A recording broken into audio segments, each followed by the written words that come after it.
আজকে কবরে শুয়ে আছে, তারা রবের কাছে ফরিয়াদ করছে, মওলা একটা সুযোগ দাও, দুনিয়াতে গিয়ে একটা নামাজ পড়ে আসে, একটা সিজদা দিয়ে আসি।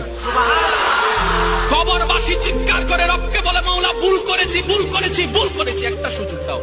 আবার দুনিয়ায় যাব, মওলা হাজার ব্যবসা থাকুক আমি নামাজ ছাড়বো না, হাজার চাকরি থাকুক আমি নামাজ ছাড়বো না, মওলা একটা সুযোগ দাও, একটা সুযোগ দাও, একটা সুযোগ দাও। মাটির নিচে যারা আছে তারা বলছে, আর মাটির উপর যারা আছে তারা বলছে, ভাই নামাজ তো পড়তে হয়। একজনে বলে যে কিভাবে আসবো, আমার প্যান্ট তো ঠিক নাই, আমার প্যান্টও ঠিক নাই।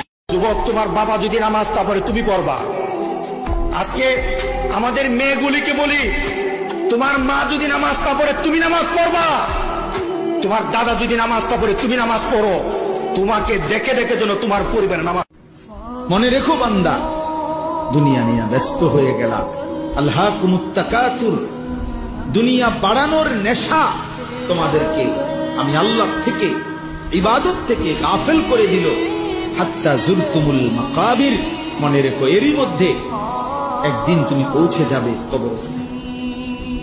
মনোযোগ দিলেও মরে যাইবা, অমনোযোগ হইলেও মরে যাইবা, সেজদা দিলেও মরে যাইবা, নাফরমানি করলেও মরে যাইবা। যখন দেখবেন কোরআন আপনার বাসায় পড়ে আছে আর কোরআনের উপরে ধুলা জমে গেছে, তখন বুঝবেন যে আপনার কলবেও ধুলা জমে গেছে। আপনার কলবের মধ্যে এখন পরিচ্ছন্নতা নাই, নূর নষ্ট হয়ে গেছে। এই কারণেই তো কোরআনের উপর ধুলা পড়েছে।